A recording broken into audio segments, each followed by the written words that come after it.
இயேசு கிறிஸ்துவின் நாமத்தினாலே அவருக்கு ஸ்தோத்திரங்கள். கிறிஸ்தவர்கள் காதலிக்கலாமா?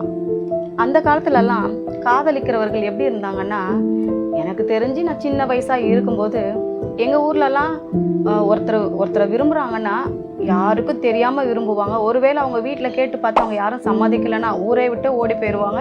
வீட்டுக்கு தெரிஞ்சதுன்னா ஜாதி பிரச்சனை, இந்த மாதிரி ஏற்றத்தாழ்வு பிரச்சனை, அந்த மாதிரி ஏதாவது இருந்துச்சுன்னா, ஏழை பணக்காரன் இருந்துச்சுன்னா ஊரை விட்டு ஒதுக்கியும் வச்சுருவாங்க. அவங்க ஏதோ கண்ணுக்கு தெரியாத ஊருக்கு போயிட்டு பல வருஷம் கழித்து திரும்பி வருவாங்க.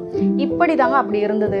அப்படியே ஒருவேளை காதல் இருந்தாலும் அந்த அந்த பையனை விரும்பின பொண்ணை கட்டி வச்சிட்டாங்கன்னா அவன் தேவதாசா குடிச்சிட்டு இருப்பான்னு சொல்லிட்டு நிறைய கேள்விப்பட்டிருக்கோம்.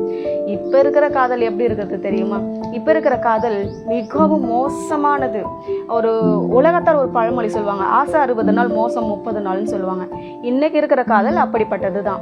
எல்லாருடைய இருதயமும் ஒன்று கிடையாது, எல்லாரும் உண்மை கிடையாது, எல்லாம் தனக்கு சுயநலவாதிகளாக தான் இந்த காதலுங்கிற விஷயத்துல இருக்கிறாங்க. வேதத்துல அப்படி ஒரு சம்பவம் நடந்திருக்கு. யாரெல்லாம் அந்த மாதிரி பண்ணாங்க நம்ம பார்க்கலாம். 2 சாமுவேலின் புஸ்தகம் 13ஆம் அதிகாரம் 2வது வசனத்தை நான் உங்களுக்கு வாசிக்கிறேன். என் சகோதரியாகிய தாமாரின் நிமித்தம் ஏக்கம் கொண்டு வியாதிப்பட்டான். இது யாருன்னு பார்த்தீங்கன்னா, அப்சலோமுக்கு ஒரு சகோதரி இருக்கா. இவங்க எல்லாருமே தாவீதினுடைய பிள்ளைகள். அப்சலோமு அவங்க ஒரு மனைவியுடைய மகன். அவனுக்கு அப்சலோமுக்கு ஒரு தங்கச்சி இருக்கா, தாமார் பார்க்க மிக அழகா இருப்பா, சௌந்தரியமா இருப்பா. அதனால இந்த அம்னோனுங்கிறவன் இன்னொரு தாயுடைய மகன். ஆனா ஒரே தாய் வயிற்றுல பிறந்தவங்களை மட்டும்தான் கல்யாணம் பண்ணக்கூடாது. மற்றபடி தகப்பனுக்கே பிறந்திருந்தாலும் இன்னொரு தாய் வயிற்றுல பிறந்திருந்தா கல்யாணம் பண்ணலாம் அந்த காலத்துல வேதத்தின்படி.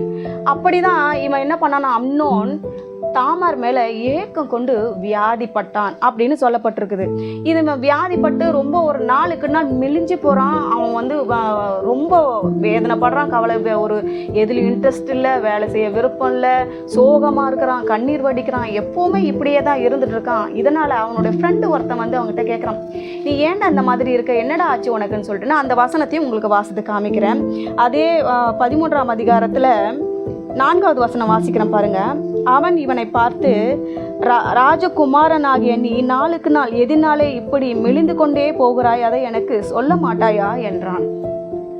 நீ ஏன் ஒரு ராஜகுமாரன், நீ எவ்வளோ அழகானவன், நீ எப்படி கம்பீரமாக இருக்கணும், எவ்வளோ இந்த இளம் வயசில் நீ எப்படி இருக்கணும், எதுக்கு நீ வியாதிப்பட்டவனை போல் நாளுக்கு நாள் இப்படி மெலிஞ்சுக்கிட்டே போகிற, என்னதான் விஷயம், என்னதான் காரணம் சொல்லுன்னு கேட்கும்போது அதுக்கு அந்த அம்னோன்னு சொல்கிறான் அவன்கிட்ட, நான் இந்த மாதிரி தாமார் மேலே ரொம்ப ஆசை வச்சுருக்கேன், அவளை எனக்கு கொல்லணும்னு நான் அவ்வளோ விருப்பமாக இருக்கிறேன், அவளால் தாண்டா நான் இப்படி இருக்கிறேன், அதனால தாண்டா நான் இப்படி இருக்கிறேன்னு சொல்லிட்டு அவன் சொல்கிறான்.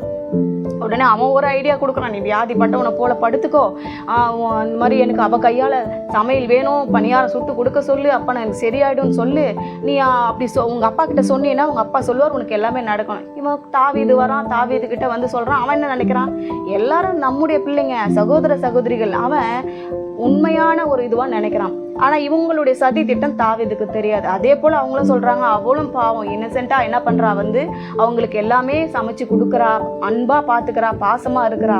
ஆனால் இந்த கயவனுடைய ஆசை நிறைவேறின உடனே அவனுக்குள்ள வெறுப்பு வருது. அதுவும் எப்படி வெறுத்தானா, நான் அந்த வசனத்தையும் உங்களுக்கு வாசிக்கிறேன். இந்த 15வது வசனத்தை பாருங்க. பிற்பாடு அம்னோன் அவளை மிகவும் வெறுத்தான். அவன் அவளை விரும்பின விருப்பத்தை பார்க்கிலும் அவளை வெறுத்த வெறுப்பு அதிகமாக இருந்தது. ஆகையால் நீ எழுந்து போய்விடு என்று அம்னோன் அவளோட சொன்னான். இப்படிதாங்க இன்னைக்கு உலக அன்பு இருக்கிறது. அவன் எவ்வளவுக்கு எவ்வளவு நேசித்தான், வியாதிப்பட்டு கடந்தான், மெலிஞ்சு போய் கடந்தான், சோகமா இருந்தான், அழுதுட்டு இருந்தான், சாப்பிடாம இருந்தான், இப்படியெல்லாம் கடந்தான். ஆனா என்றைக்கு அவனுடைய அசிங்கமான ஆசை நிறைவேறுச்சோ அன்றைக்கே அவன் என்ன சொல்றான்னா, அவன் நேசித்த நேசத்தை பார்க்கல அவனை வெறுத்த வெறுப்பு மிகவும் அதிகமா இருந்ததான். அவன் தாமரை பார்த்து அந்த அம்னோன்னு சொல்றான், தயவு செஞ்சு என் கண்ணு முன்னாடி இருக்காது, எழுந்து போயிடு, உன்னை பார்த்தாலே எனக்கு பிடிக்கல, உன்னை பார்த்தாலே எனக்கு வெறுப்பா இருக்குது. இப்படிதாங்க உலக மக்கள் அன்பு காட்டுவாங்க, ஆனால் அதுக்கு பின்னாடி மோசமும் காட்டுவாங்க.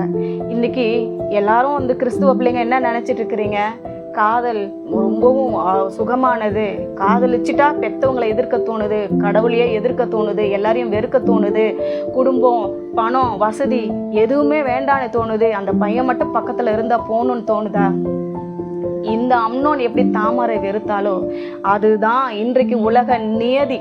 எதுவுமே நிரந்தரம் கிடையாது. மனுஷன் எல்லாமே பொய்யன், எல்லாமே மாயை, எல்லாமே சஞ்சலத்துக்கு உரியவங்க தான். நீங்க ஒரு மனுஷனை நம்பி போகாதீங்க. அவன் பார்த்தீங்களா, கூட்டிட்டு போனா நயவஞ்சகமா இது பண்ணா, அவளை நேசித்தான், அவனுடைய காரியம் முடிஞ்ச உடனே எழுந்து போய்விடு துரத்த ஆரம்பிச்சிட்டான். தயவு செஞ்சு முன்னாடி இருக்காது, எழுந்து போயிடு துரத்த ஆரம்பிச்சிட்டான். இன்னைக்கு உலக அன்பு அப்படிதான் இருக்கு. இதை உணர்ந்த ஒரு வாலிப பிள்ளைகளும் இது சத்தியமாய் உணர்ந்து கொள்ள வேண்டும். வேதத்துக்கு செவி கொடுக்க வேண்டும், சத்தியத்தை உணர்ந்து கொள்ள வேண்டும். அப்பதான் பெத்தவங்களுக்கு நீங்க கீழ்ப்படிஞ்சு இருக்கவும் முடியும். நீங்க அதே சமயத்துல பெத்தவங்க சம்மதத்தோடு ஆசீர்வாதமா சமாதானமா வாழவும் முடியும். எனவே வாலிப பிள்ளைகளே, உங்களிடத்துல நான் தயவாய் கேட்டுக்கொள்கிறேன். காதல் வரும். இந்த வயசுல காதல் கல்யாணம் சர்வசாதாரணமா ஆகி போயிடுச்சு இப்ப இருக்கிற காலகட்டத்துல. ஆனா அது கர்த்தருக்கு பிரியுமா, பெற்றவங்களுக்கு அதுல விருப்பமா என்பதை பார்த்து அவன் நல்லவனா கெட்டவனா என்ன விசாரித்து நீங்க கல்யாணம் பண்ணும்போது அந்த வாழ்க்கை ஆசீர்வாதமா இருக்கும். ஜெபம் பண்ணலாமா? நல்ல தகப்பனே, ஆசீர்வதிக்கப்பட்டதான இந்த வேலைக்காக நன்றி செலுத்துகிறேன். இன்றைக்கு இருக்கிற வாலிப பிள்ளைகள் ஒவ்வொருவரையும் தனித்தனியா பேரா நீங்க சந்திங்க, அவர்களோடு பேசுங்க, அவங்களை உணர்த்துங்க. காதல் ஒருபோதும் உண்மை கிடையாது. தேவனுடைய அன்பு மட்டும்தான் நிரந்தரம். மனித அன்பு மாயை என்பதை நீங்க வெளிப்படுத்தி காமிங்க. இயேசுவின் நாமத்தில் ஜெபிக்கிறோம் பிதாவே, ஆமென்.